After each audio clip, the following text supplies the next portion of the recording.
Daily current affairs. Gaganyaan ദൗത്യത്തിൻ്റെ ഭാഗമായി crew module സുരക്ഷിതമായി കടലിലിറക്കുന്നതിനുള്ള രണ്ടാമത് എയർ ഡ്രോപ്പ് പരീക്ഷണം വിജയകരമായി നടന്നത് എവിടെ വെച്ചാണ്? Sriharikota Satish Dhawan space centre.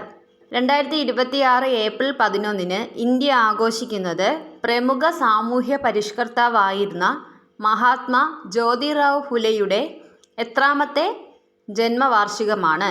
199-ാം ജന്മവാർഷികം. രാജ്യത്തെ ആദ്യത്തെ പഴന്തുണി സംസ്കരണ പദ്ധതി വിജയകരമായി നടപ്പിലാക്കിയ നഗരസഭ നവി മുംബൈ മുനിസിപ്പൽ കോർപ്പറേഷൻ. 2025-26 സാമ്പത്തിക വർഷത്തിൽ മഹാത്മാഗാന്ധി ദേശീയ ഗ്രാമീണ തൊഴിലുറപ്പ് പദ്ധതി പ്രകാരം കേരളത്തിൽ ഏറ്റവും കൂടുതൽ തൊഴിൽ ദിനങ്ങൾ സൃഷ്ടിച്ചതും ഏറ്റവും കൂടുതൽ തുക ചിലവഴിച്ചതുമായ ജില്ല തിരുവനന്തപുരം. അന്തരിച്ച മുൻ കേന്ദ്രമന്ത്രിയും മുതിർന്ന കോൺഗ്രസ് നേതാവുമായ അബു ഹസീം ഖാൻ ചൗധരി ഏത് സംസ്ഥാനത്തെ രാഷ്ട്രീയ നേതാവായിരുന്നു? പശ്ചിമ ബംഗാൾ.